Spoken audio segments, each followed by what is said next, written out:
let's start. So welcome everyone to our session. My name is Olivia Warren. I'm with the Coalition for the Delaware River Watershed, and I have just a few housekeeping notes for everyone before we get started. So first thing I'd like to share is that the session will be recorded and posted to the CDRW website sometime the week of the 28th. All participants are muted as they enter, and if you have any questions, please ask them in the chat box. If you're having any technical difficulties, please directly message myself, Olivia Warren, and I will do my best to assist in your struggle. And the rest of the forum program will be found on sketch.com. I can drop the link in the chat for folks so you know all the other wonderful sessions that we have over the next 2 days. And one last thing, if you can, please try to have your video on. It's hard for our presenters to talk to a bunch of black boxes with names on them instead of your beautiful smiling faces. So if you can do that, it would be much appreciated. And now I'm going to turn it over to Patty and she'll take it away. Okay, well, thank you, Olivia. Good afternoon, everyone. Hope you are all doing well and enjoying the conference so far. I was really inspired by the opening session yesterday, by both Sandra and Eric's opening remarks about the need to incorporate racial equity and embrace diversity, equity, and inclusion and justice in the watershed work that we all do, and by the conversation with Congressman Delgado and his approach to always looking for common ground. I want to thank the Coalition for the Delaware Watershed for being so nimble and putting this conference together in a virtual format and spreading it out over the week, allowing all of us to tune in whenever we can to continue to connect with each other and to share knowledge and build understanding and relationships. So thank you to everyone who's joined us today for today's session, How Water Utilities Are Adapting in the Face of a Pandemic. I'm Patty Elkis. I'm the Director of Planning at the Delaware Valley Regional Planning Commission. We are the regional planning organization for Greater Philadelphia, and we are involved in promoting smart growth, protecting the environment, building a modern multimodal transportation system, boosting the economy, and doing all of that through the lens of promoting equity. I'll be moderating today's session, and rather than have presentations, we're going to do this as a conversation with our four esteemed panelists who each represent a different water utility or an organization that works closely with water utilities on funding and policy issues. And we'll also save time at the end for audience questions, so you can certainly put them in the chat box and Olivia is going to curate them to ask them at the end. So, you know, we have a lot of people here today, and it's always helpful to kind of just get a feel for who's in the room. We obviously can't go around the room and have everyone introduce themselves, but just to get a feel, I'm going to ask Olivia to launch a poll, 2 polls actually, just to see who's represented here. So if you could quickly fill that out, we'll just get a feel for who's in the room. And the first question is just what state you're from. And then the second question is to ask what sector in general that you represent.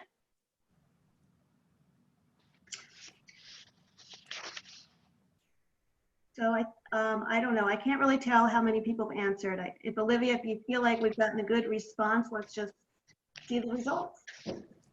We are at 68% of folks have voted.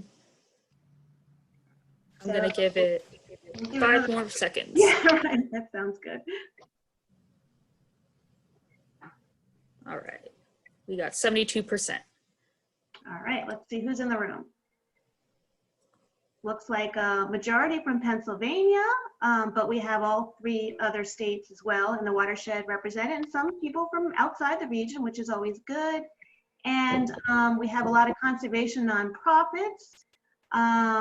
And let's see, I guess we have to scroll down here. A lot of nonprofits, also local government, state, federal, water utilities, obviously, and not so many from, you know, private sector water use or ag, but some from academia and philanthropy. So we have a wide section of people in the room. So that's great for diverse opinions and responses. So that's good to hear. All right, so we have a lot to cover, so let's get started with our conversation.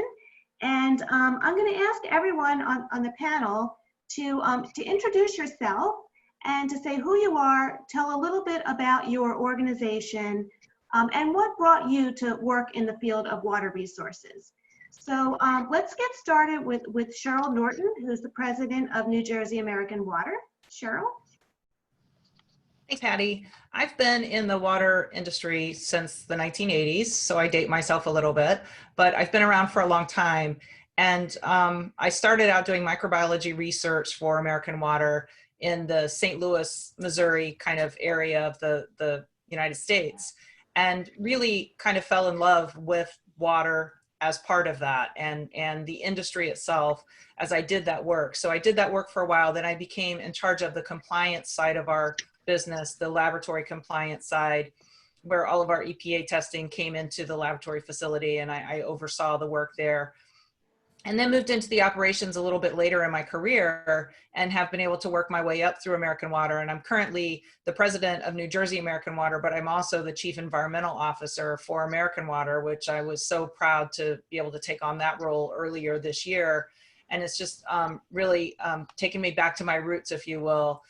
New Jersey American is a investor-owned water utility that's part of American Water, and American Water operates in 16 different states, including Pennsylvania.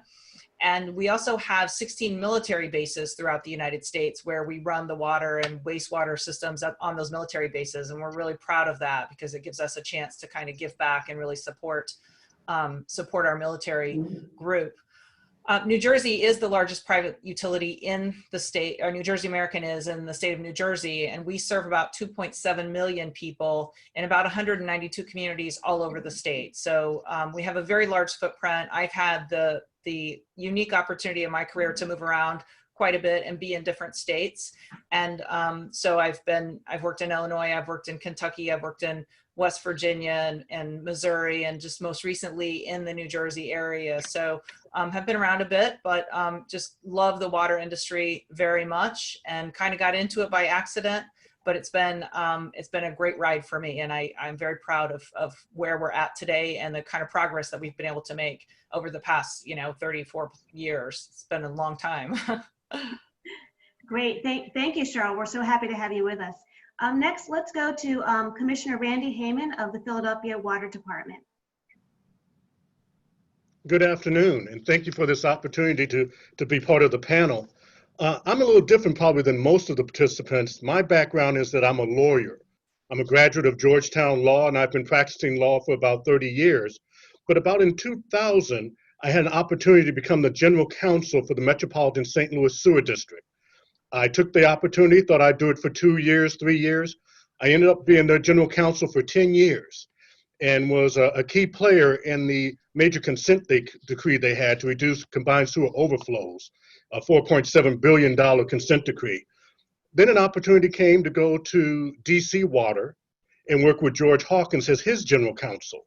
And I was his general counsel for 5 years. And then they were in the process of modifying their consent decree to allow green infrastructure. And theirs was a $2.7 billion consent decree. And I was able to participate and apply the legal underpinnings for that. So that was 15 years.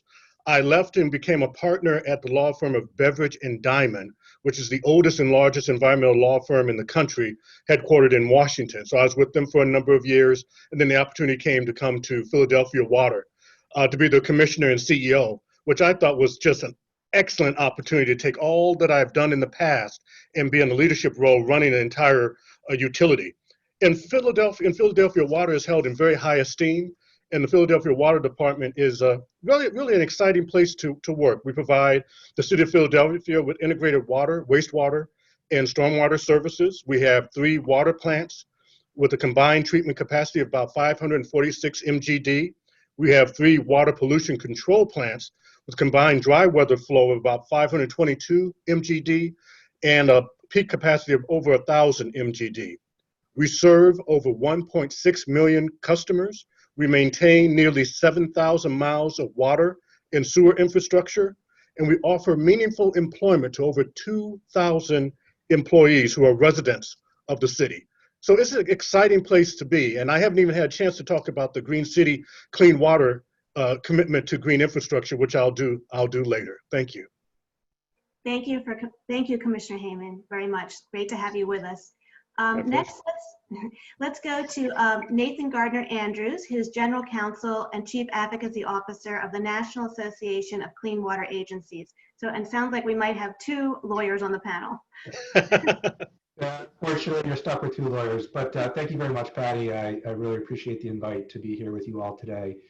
So the organization I work for, the National Association of Clean Water Agencies, also known as NACWA, we are kind of the national nonprofit trade association that represents municipally owned wastewater and stormwater utilities all across the nation. We have about 330 members of all shapes and sizes. We have a number of members in the Delaware River Watershed, including Philadelphia Water. And I got started in this business as a young lawyer right out of law school, looking to make a difference and get involved in policy work. And I came across this organization called NACWA, and I didn't know much about it, but I learned more about them. And when you go to law school, I'm not sure anyone goes to law school graduates thinking that you're going to be the chief lawyer for the National Wastewater Association. It's not necessarily the sexiest of jobs, but the reality is I've been here just over 14 years now, and absolutely love the work that our members do. Our utilities are all publicly owned. They really are on the front lines of daily protection of public health and the environment. And it's really folks like Commissioner Hayman, who I've had a real privilege to work with over the years, and many of the different utility positions he's been in. They're just incredible, dedicated public servants, and to be able to work for them and advocate for them is a real pleasure. So I appreciate the opportunity to be with you all today, and I'm looking forward to our discussion. Great, thank you so much, Nathan. And we'll go to our fourth panelist, who is Rebecca Kennedy. She's a project specialist with PennVest, and she is a substitution for Robert Booz, who was unfortunately not able to make it, but we're very happy and lucky to have Rebecca. So Rebecca? All right, I'm not a lawyer, and I don't even play one on TV. So my background is I grew up in New York City and grew up right next to the Hudson River at a time when your parents would take you home and boil you if a boat went by and you got splashed by the Hudson River. And that kind of sparked a really early interest. I split my time growing up between New York City and the Catskill Mountains, which is where New York City's water supply is. And that kind of sparked my interest. I have an undergraduate degree in geology and a graduate degree in engineering hydrology. So I am a water resource and natural resource scientist. And so I have been working primarily in the conservation field for most of my career. And I started this job doing project management with PennVest about 7 years ago. And it kind of represented a huge multiplication of scale. So PennVest is the state's bank. It's the state's revolving loan fund that provides $700 million plus in low interest loan funding and some grant funding for stormwater, drinking water, wastewater, non-point source infrastructure projects throughout the state. And so the area that I cover is the eastern third of the state. And so a lot of my projects that I'm responsible for doing management for are traditional projects, an upgrade to the Bethlehem wastewater treatment plant or what have you. But there's also some exciting innovative projects like the mussel hatchery for putting freshwater mussels back into rivers and so on and so forth. So we do a great combination of traditional and non-traditional projects. And then in my volunteer life, I'm also the president of the Watershed Coalition of the Lehigh Valley, and founded about 7 or 8 years ago the statewide Master Watershed Steward Program. And Randy, I just got off the phone with one of your employees. We are, Chris Anderson, we're actually we're launching the first session for the Philadelphia Master Watershed Steward class this evening. So I wear a couple of hats in my conservation That's career. great. Yes, it is. It's very exciting. We have a huge class too, because like we were talking about right before the class folks got in, and in these COVID times, it's sometimes easier for people to access information remotely, like people who couldn't come in person. So. Yeah, great. Thanks so much, Rebecca. You have a really interesting background, as does everyone. So Let's get started with some questions. And I guess I just want to, talk about first how the Delaware River Basin is facing a number of challenges, including climate change and how to adapt to ever more frequent flooding and rising sea levels, which may directly impact some of the water utility infrastructure itself, like the treatment plants. Challenged by aging infrastructure and the need to upgrade or replace, but the cost of doing so is rising the longer we delay, and the source of funding for that is unclear.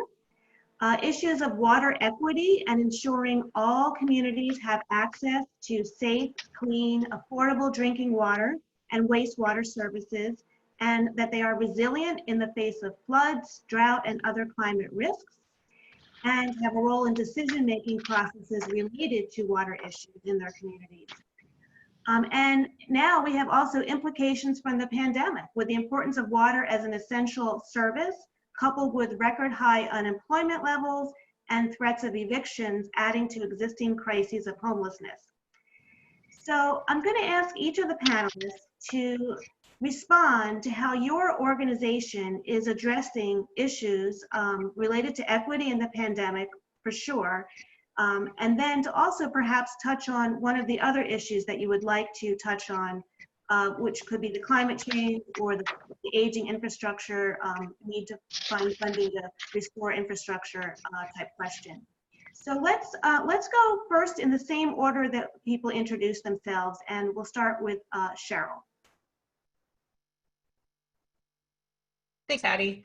Yeah, so when we started heading down the pandemic road, if you will, we looked quickly at what was happening and decided that the importance of people having clean water to be able to use for sanitation reasons was critical. And so what we did was we stopped all shutoffs, we stopped all late payment fees and everything related to that. We did that back in March. And because we wanted to make sure that people could wash their hands and clean appropriately to try to help stop the spread of this virus. And so we have not at this point started disconnections again. So from March until today, and probably into November, we're looking at, before anybody will have their water shut off for non-payment if they're a New Jersey American Water customer.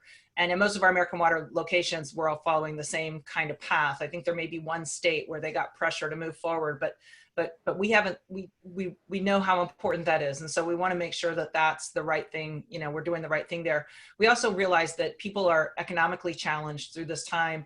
And so what we've done is we've taken a look at some of our low income programs and some of our deferred payment arrangements, and we've been able to revise those to make it so that more people can access those. And we have seen an increase in the number of people that are having to access those programs, which when they're having some income challenges, and that's been really helpful for us to kind of open the doors for that going forward.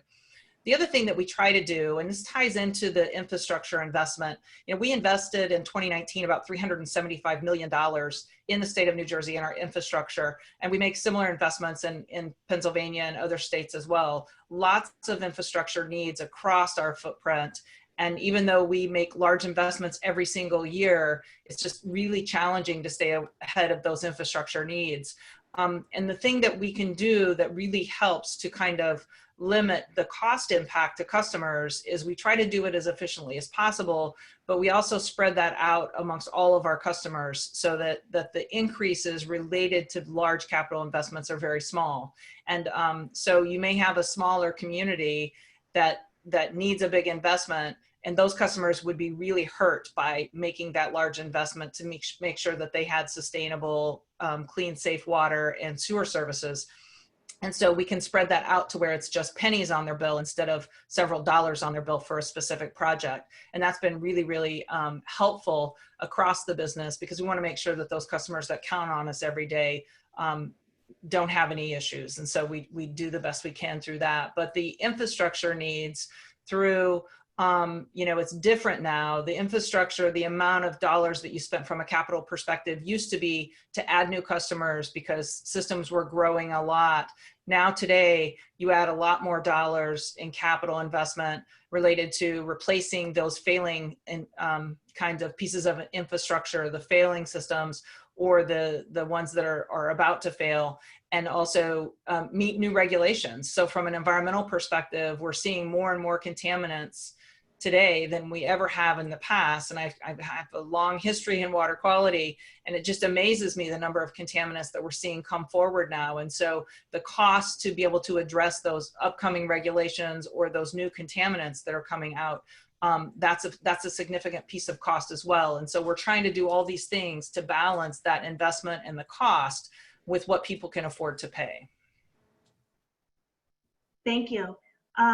Let's also hear what the Philadelphia Water Department is doing in this regard. Randy? And you're on mute. I'm sorry. I mirror a lot of what Cheryl just mentioned. When we hit the pandemic, our first thought was, wait a minute, people have to have water to maintain health in their households and at their businesses that were allowed to stay open. And so immediately we turned back on the water for about 15,000 customers. Those were residents and commercial. And we allowed them to have the water. And then we also suspended and had a moratorium on the water shutoff situation. And then we're also waiving the penalties and fees on delinquent accounts. And so we did it in steps. Some groups said until further notice. We did it in periods of about 3 months. And then like in August, we decided at this time, let's continue until the end of September. And very shortly, we'll be in our winter moratorium. And so I don't envision us doing any shutoffs this year at all. So that's a major step. But also too, I have to commend the city of Philadelphia. Philadelphia really does have a big heart. Unfortunately, we have 25% unemployment. In Philadelphia Water, we're the water district in the 6th largest city in the United States. And yet they have consistently developed programs designed to help the least of us in the community. We were the first in the country to develop a TAP, tiered assistance program, that linked your payment to the amount of your income. And so we were able to do that. In addition to income component, we also developed a special hardship category with things like a loss of a job or hospitalization. We look at these to develop a fee arrangement that you can fit and pay. In addition to predictability, low monthly bills, customers can earn penalty and principal debt forgiveness after 24 months of payment. So if you've been in a bad financial strait, you have 24 months of payment, we're able to forgive some of the funds that you owe.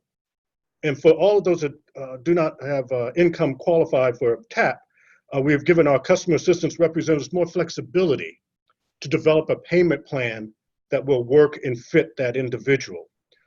We also now replace free all lead service lines that are encountered when we are doing a water main replacement.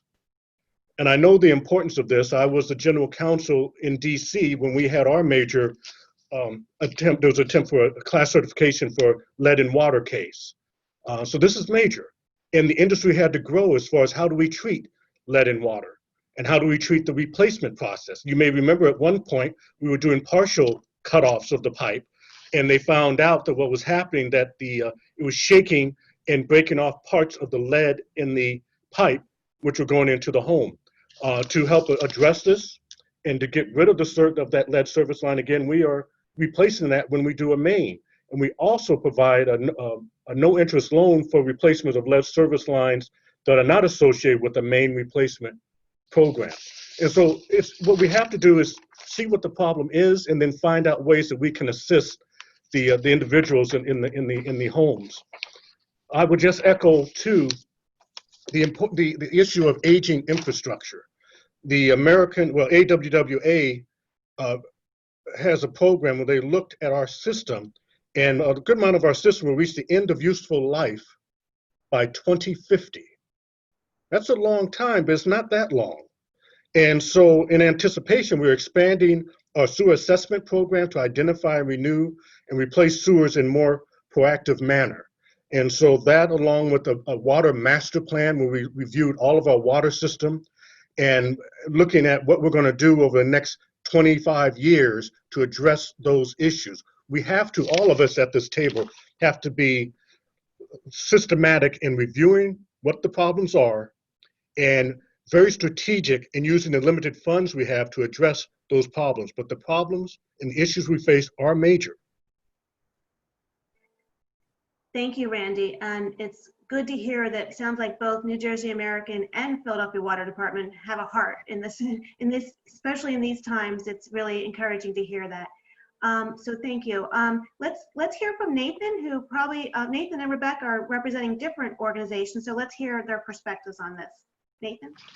Yeah, sure. Thanks, Patty. And I think both Cheryl and Randy have really given a great snapshot of what's happening in response to COVID at the local level, and kind of aggregating that up nationally. One of the things we've been looking at in terms of our members across the country is there really are a significant number of utilities that have voluntarily stopped any shutoffs or disconnections during COVID for the very reasons that Cheryl and Randy mentioned. But the other kind of shoe to drop here that I think is a real challenge for utilities nationwide, and certainly particularly in the Delaware River Watershed, where some of these utilities and infrastructure is older, is this is not a free service. So not only are there concerns about lack of payment due to the economic fallout from COVID, but many utilities are looking at massive revenue losses just because of use of the water in the system due to the economic shutdowns, businesses being shut down, offices shut down,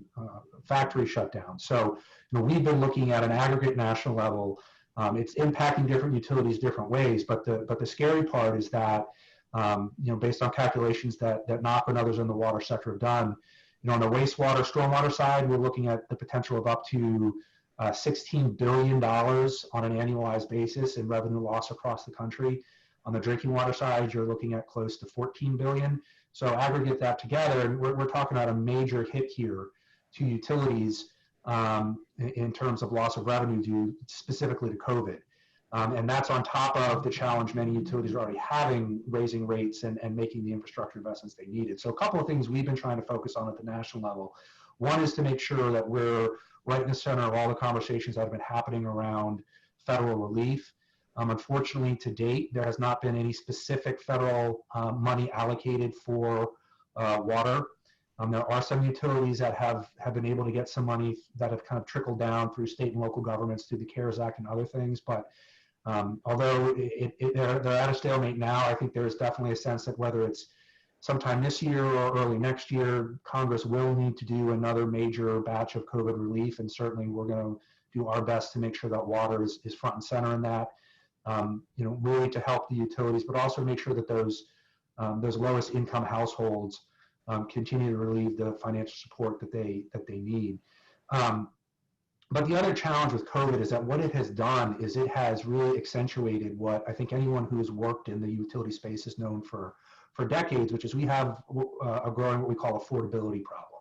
And that is essentially the gap between what we know we need to invest in our systems and what our ratepayers can pay, particularly those lowest income ratepayers. And that gap is only getting bigger. And unfortunately, in many communities, those low income households also tend to be households of color. And so we have a real environmental justice problem here as well that we need to work on. And so separate and apart from the COVID discussion, we've really been focused on a couple of major initiatives that are beginning to bear fruit to try to address that. One is we are actively pushing, along with some of our colleagues in the sector, for some type of a federal low-income water customer assistance program. And if you think about it, the federal government has the SNAP program, the food stamps program, which recognizes that food is enough of an important basic element that if you can't afford it, the federal government should help you pay for it. We have the federal low-income heating and energy assistance program, which basically says that energy costs for heating and cooling are important enough of a basic issue that if you can't afford it, the federal government will help you. We think it's time for a similar program on the water side. And we have bipartisan legislation that's been introduced this Congress in both chambers. There actually was a component of the House HEROES Act that was passed back in May that would have allocated $1.5 billion specifically for low-income households. That's not nearly enough, but it's a start. And we're going to keep pushing that concept. The other thing that we've been working very hard on for many, many years is to try to work with EPA to update the guidance that EPA uses to determine what is or is not affordable for community when it comes to meeting their Clean Water Act obligations. And The current guidance dates from 1997. It's very outdated. It does not really have the right data points we need. And actually just today, EPA has released a new updated financial capability assessment document that looks at a much broader, more holistic suite of factors to consider that I think will go a long way towards really taking into account the impact of these important costs on low-income households and communities of color. So I think we're moving in the right direction on that front, but there's a lot more to go. And I would just echo again what both Randy and Cheryl have said about the need for investment in aging infrastructure. These costs are only going to go up. COVID has already put us behind the 8 ball, so we have a long way to go to make up for this. And local utilities and local citizens are going to have to pay more, but unless the federal government steps up in a meaningful way, we're going to have a real problem. Well, okay, thank you, Nathan. Let's turn to Rebecca and Rebecca. Well, I have a lot less to say about it than any of the other folks for just a real simple reason. The state revolving funds were set up 30 years ago to provide low cost, low interest funding for water infrastructure. So that's the raison d'etre of the whole agency I work for. And so just responding to the COVID situation, we have allowed anybody who has an active loan in repayment to defer payments for a period of time and given them some options about how to handle that. There's a couple ways that funding recipients can handle that. It appears that with the CARES Act funding that will be passed through PennVest. And we've also been asked to handle the distribution of other types of relief funding because of the way PennVest is structured. But essentially, we have a budget of $700+ million a year with which we provide funding, low-cost funding for water infrastructure. So we continue to do that. Affordability is a factor, but we do offer whatever grant funding PennVest has, which is limited. We offer all of it in response to affordability. So there's no merit grants for PennVest funding, which sometimes can frustrate people because they feel like they should have that funding. But we offer our grant funding entirely due to ratepayers for water and sewer and other services. So it's just it's baked into the mission of the agency. So we have responded to the current situation, but essentially that's what PennVest has been doing for 30 years. Yes, and we're very glad they have been doing it. So thank you for all that work. Well, I'm going to start another question, which is really kind of a little bit of a follow-up of the last question, but many people feel that we are in a time of crisis. We have all these challenges. We've heard about how many of you are addressing some of those challenges. But sometimes when you're in a time of crisis and extra challenges, when you have to innovate more. So I know you've all talked about some innovative programs, but could you all maybe go back and talk about something that you're especially proud of that is an innovative program that has reacted to some of these challenges? And let's just go in reverse order and start with Rebecca and then Nathan, Randy, and Cheryl. So the innovative response that we've had to COVID in specific was, meeting as an agency and making accommodations for funding recipients who are having difficulty repaying. But the agency kind of takes an innovative approach as a general rule, generating ideas and seeing what is going to work and what's really going to be helpful. We launched a program, a small projects program this year, which provides state funding to small projects in small communities that is funded with state funds. So there's none of the usual hurdles associated with federal funding. And that's serves smaller communities and small projects, $1 million or less. So that's one of the innovative projects we've put together this year. And then on the other side, we also have launched a programmatic financing initiative, which is the opposite and really applies to systems like the city of Philadelphia or large systems that have a capital improvement plan, and they want a guarantee that funding is going to be available for their whole capital improvement plan. Maybe there's 15 projects, individual projects, and 3 of them are ready to go. Entities can come to us and ask for a commitment for the entire amount, and we will go to settlements on a rolling basis for an entire capital improvement plan. And so that's been useful on the other end in larger communities where entities want to know that they will have a guarantee of access to funding to carry out an entire series of projects, and they want to know what the terms of that funding is going to be ahead of time. So those are just 2 programs on either end of the spectrum that we've launched this year. Sometimes ideas will get pitched and programs will get launched, and it'll turn out that they're not as useful as everybody had hoped. So everybody on the staff here and the executive director are always kind of retooling to see what the needs of the community are.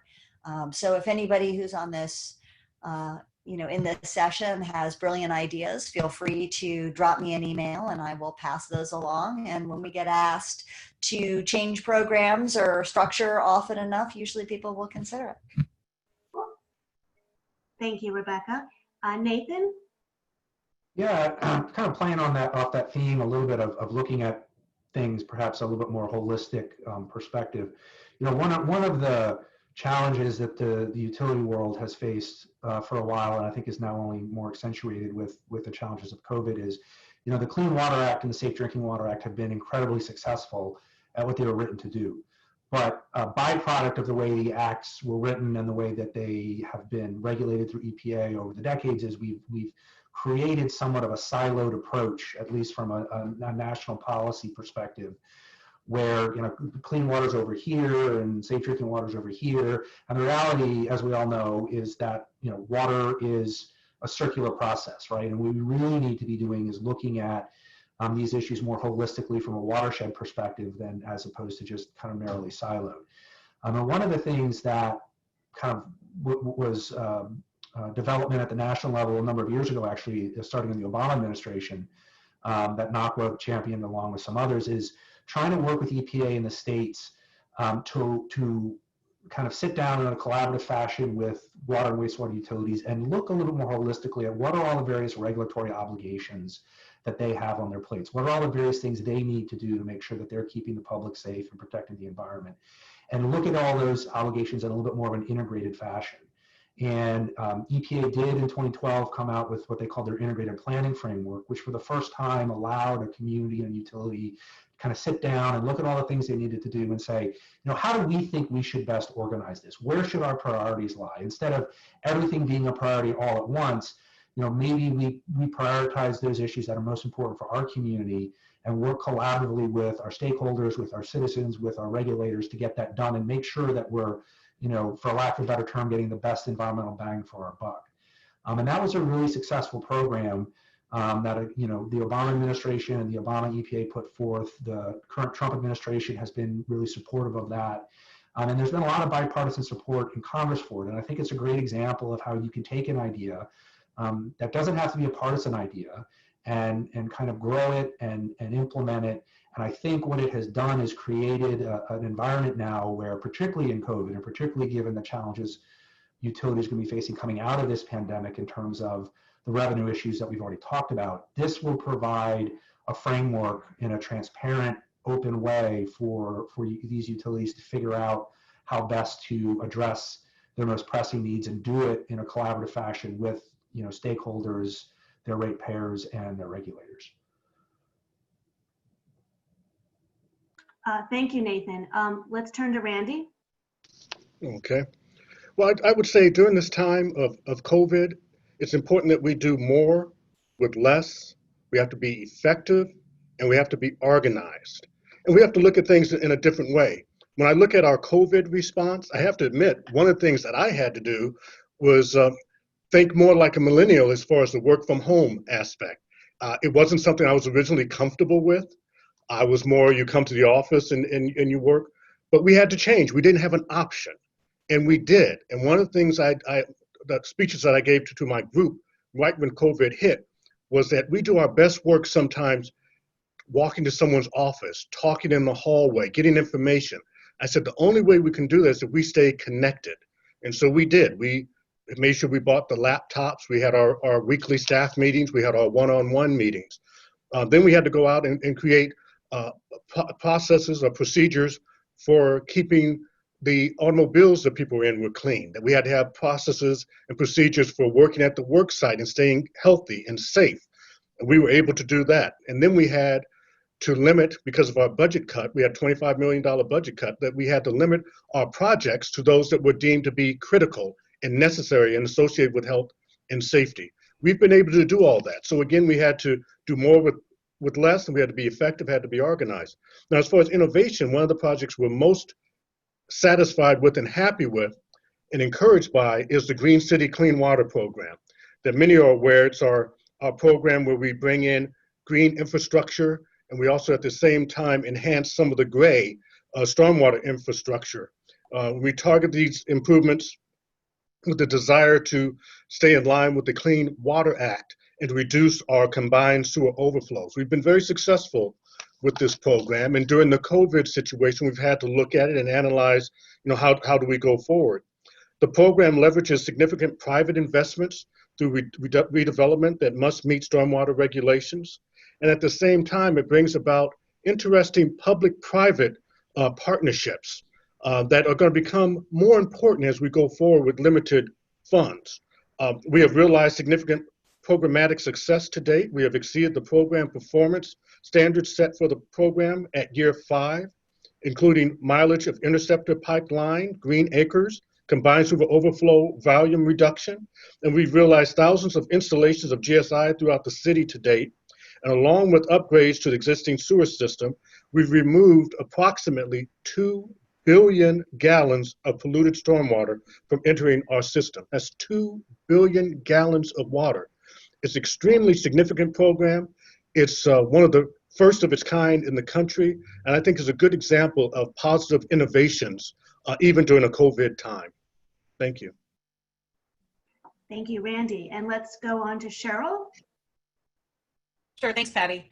Yeah, so I completely agree with Randy. I had to think differently too about the way we work in COVID, and I've been really pleasantly surprised with the resiliency of the business to be able to quickly spend to a work from home and have a little bit less contact with our employees and still be able to do the jobs that we had to do. And by continuing with our investment projects, we were able to help the economy by having jobs available for people who may not have had jobs available before, which has been really important, I think, to help the economies and the communities that we serve. But when I think about innovation, and I think about it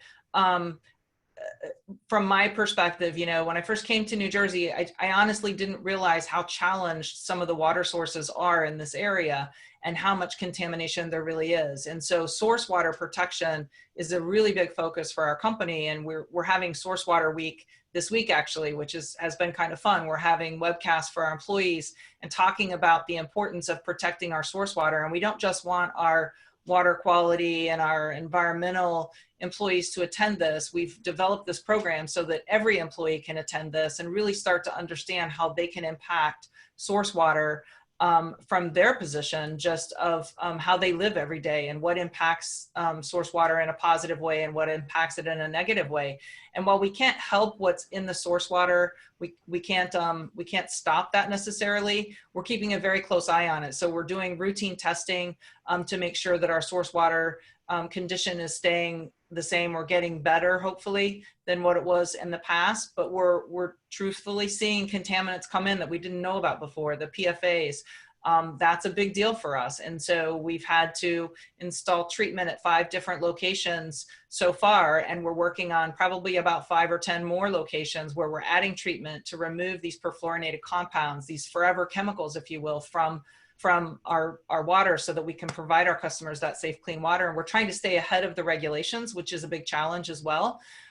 You see it coming, and you do the testing to figure out You know, is it there? Is it not there? And then all we can do is continue to monitor and treat for it and make sure that our customers have that quality water at the tap. And I think we've been really successful with that. We're seeing other compounds that are coming about that we're trying to look for innovative ways to treat and to do it in a way that protects both the environment, but that also can really be effective in that treatment. And that's not always an easy thing to do. So we have a research and development group, which we're really proud of, because they're always looking for new ways to test and new ways to treat and to decide which is going to be the most efficient and effective way to do that. And the perfluorinated compounds are just one piece of that. There's all the health advisory levels that we're looking at and the secondary MCLs, and the list is just enormous. But we're really proud of the way we've been able to kind of innovate and stay ahead of that. Thank you, Cheryl. Well, there's lots of great innovations and new approaches going on, and that's really encouraging to hear. My next question is actually going to turn that upside down, and I feel that sometimes we learn best from our mistakes, so to speak. So I'm going to ask each of the panelists to briefly talk about something that they tried that didn't work out, and the lessons learned. And again, with the feeling that sometimes we learn not only by best examples and best practices, but about what didn't work and why. So I'm going to mix up the order there, and I'll start with Nathan if he can give an example of something. Sure. One of the things that I think is frustrating from a utility perspective, regardless of what, whether you're looking at it from the Safe Drinking Water Act or the Clean Water Act, is, there's a whole segment of the kind of U.S. economy that's not really directly regulated or impacted by these federal statutes, and the largest, of course, being agriculture. And a lot of the water quality problems that we're dealing with today, both in terms of ensuring that we have clean source water for our drinking water, and also the kind of requirements that are being put on our cities and our communities from a water quality standpoint, are in some way, shape, or form linked to impurities and pollutants from agriculture. And I don't mean to minimize the importance that agriculture plays in keeping this country fed, but there is a giant regulatory loophole there that has created real financial challenges for us in the utility world. And again, magnify that times 10, at least with COVID, it's one of those things we still need to figure out. And so one of the things that, from a national advocacy perspective, that we have tried to do is to really work with Congress to put some more guardrails around how agriculture can operate and what requirements they have to meet. And the reality is that's more or less been a failure. Agriculture is extremely powerful. It's a very strong lobby. And so kind of the direct blunt force, let's write more rules, let's file more lawsuits, has not really worked as well as some have hoped. And so one of the things we've learned collectively, I think, and not just speaking for NACO, but a number of the other national groups in the water space, is what we need to start doing is focusing on more collaborative actions with agriculture where we can. How do we team up farmers and utilities to figure out how to address this issue? My experience as we've done this is that at their heart, most farmers are conservationists. And so if we can figure out how to work that angle with them, even if it means, utilities paying money upstream to work collaboratively with those folks, it actually is a cost savings in the long run, because it's much cheaper to remove a pound of nutrients, say, upstream than it is at the wastewater treatment plant. And I think that type of work is something all of us who are in the water space, particularly from a water quality standpoint, are going to have to look at and figure out how we can be more innovative in working with the folks on the agricultural side. Thank you, Nathan. That's a really interesting idea that I'm sure a lot's been done and more needs to be done. Let's turn to Randy. And you're still on mute. I'm sorry. 2 points I'll make quickly. One, I talked about earlier, lead in water. The importance, we originally in DC, when I was the general counsel, thought we could do a partial cut of the lead service line. And what that did was actually you shake and it released particles into the home. And so we decided the best thing to do is to replace the entire line when you have that opportunity. And that's what Philadelphia Water is doing. When we have a main replacement program, we will assist in replacing the entire line for the individual. If there is a lead line and there isn't a main replacement program, we have different programs that will assist the individual.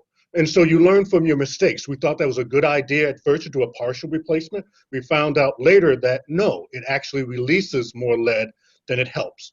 That's important. Number two, as I mentioned, Philadelphia is 25% poverty. And unfortunately, the largest community that buys bottled water are those who live in the poorer communities. And this is before my time here, but what that tells me is that somewhere along the line, we dropped the ball as far as communicating to the community. And that's something that you have to do consistently and constantly.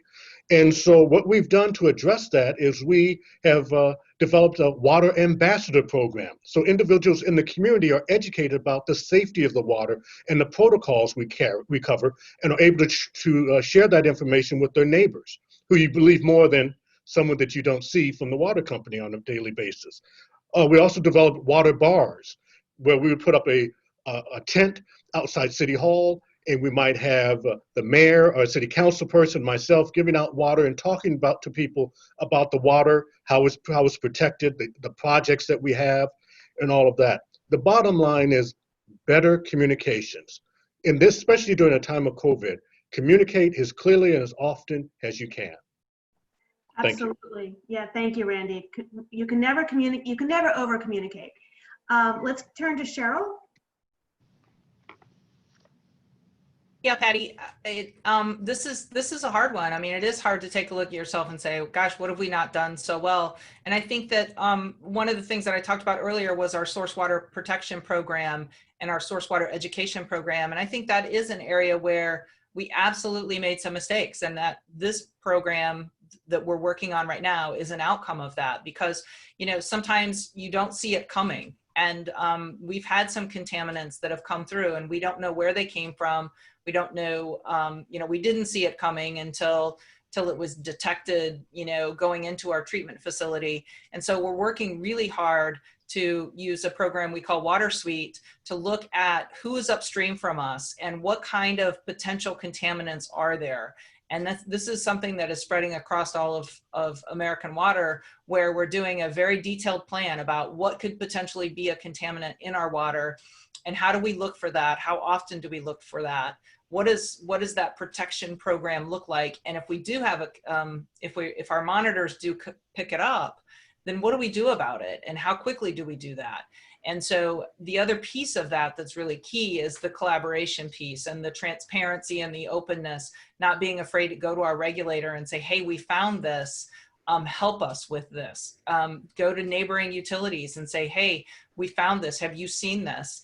And you know, honestly, in some cases, we don't get a great response. It's kind of frustrating from my perspective, but you know, that's part of my charge in my new role as the Chief Environmental Officer, is to really open up those lines of communication and push harder to get our regulators to pay more attention, and to get neighboring utilities to understand the importance, help educate them on the importance of an unregulated compound maybe that's coming into their water stream, and how they can treat for it, or what we need to do about it together, because we can be a lot more powerful if we all kind of pull together to make it be more impactful. Thank you, Cheryl. Thank you for your transparency and honesty there. Let's have a quick response from Rebecca, and then I'm going to turn it to Olivia to take to field questions from the audience. So I would say that PennVest's biggest challenge, I don't want to call it a failure because I think it's kind of just a work in progress, is working with entities on small scale non-point sourcing green infrastructure projects. I'm leaving the city of Philadelphia out of that because the green infrastructure projects we fund for them are on our normal scale. PennVest is heavily lawyered, no offense to Nathan and Randy.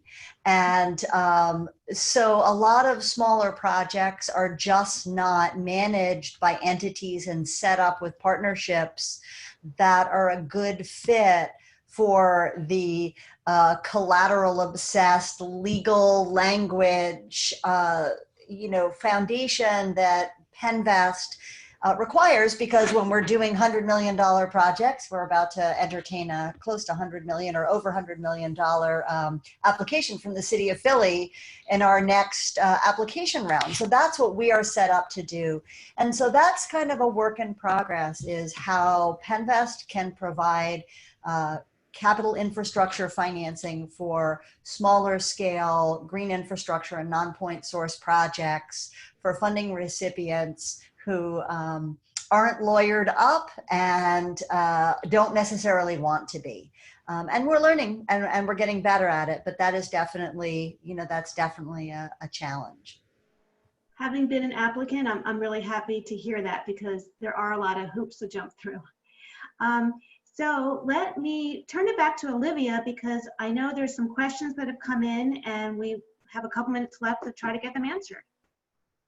Yeah, of course. Thank you, Patty, and all of the panelists. So I just wanted to provide some things that were shared in the chat. Somebody had a question about a statistic that Nathan had shared, and he provided a really great link and clarified that statement.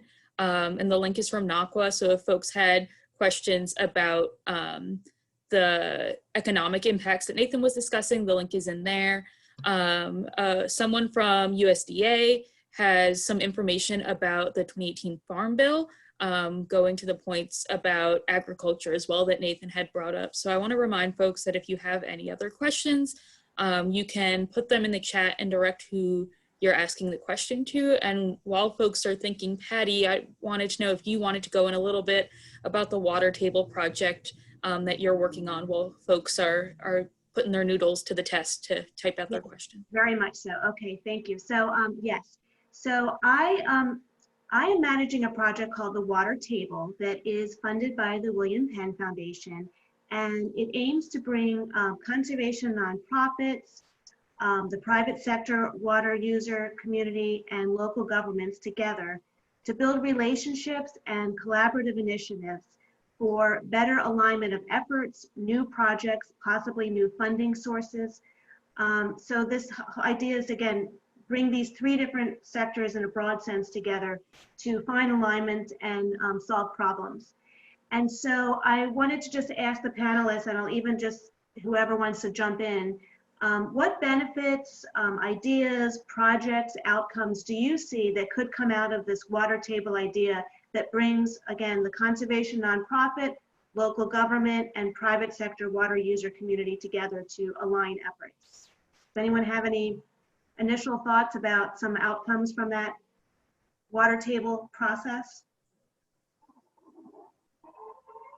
Cheryl? I'll speak up. I think that just the education piece of that is going to be so important, and the more that we can educate communities on the importance of their water and wastewater systems and what it takes to provide that kind of service is really helpful. But I think as we sit down to the table together, that we can come up with some really great Green Street projects and projects that will help in areas where we have the sanitary sewer overflows, and how can we help people understand that how important that is and how challenging that can be, and how can we create projects together that will make that so much better for the communities that we serve. So I think there's just so much that could come from that. It's a great initiative. Thank you. That's great to hear.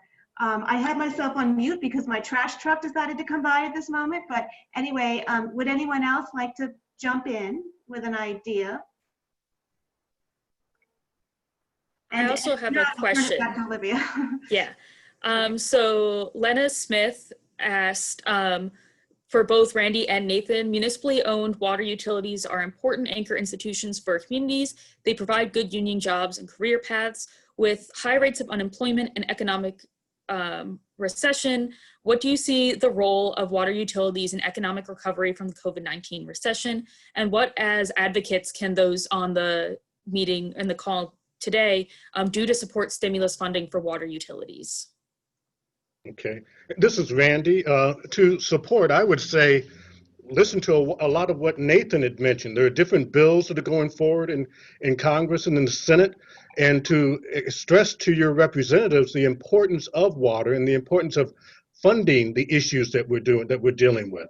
But the person makes a very good point that the water utilities are an excellent place to live and to work. And I jokingly say that our urban centers, our downtown areas, our communities do not run on gasoline, they run on H2O. And that the people who work for the water utilities are able to get a job that they can buy a home with, that they can send their kids to school. And it's just a wonderful opportunity. But I would stress, in light of the conversation we'd had this summer, that there's a need to promote diversity. You know, I've had a wonderful career. I think anyone who heard my career would want to have it.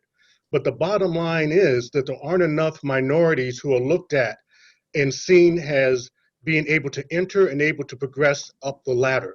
And when we do that, we're cheating ourselves of excellence. We're cheating ourselves of individuals who have a lot to contribute to our wonderful water utilities. Thank you.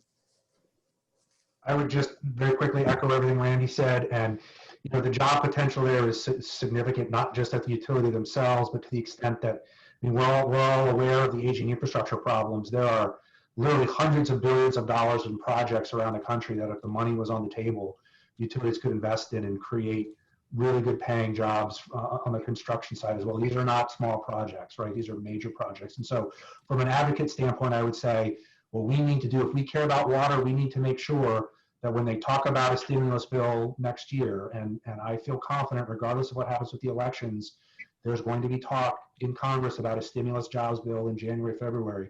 Water has to be part of the conversation. It cannot just be about roads and bridges and broadband. That's all important.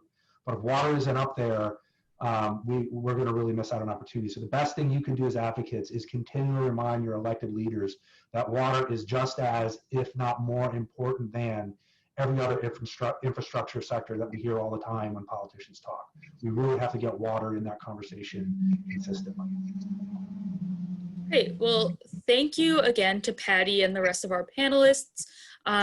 We're coming to the close of our session, so I just wanted to remind folks I'm putting the link to the schedule for the program in the chat, and also on Sketch for all of the sessions that we've already participated in. You can give a quick rating, so if you want to give this one a double thumbs up, or on Sketch, I think it's a smiley face, but I know I was smiling a lot through this session, and I hope many of you were too, and you let us know your feedback on Sketch. So thanks, everyone. Thank you. Thank you.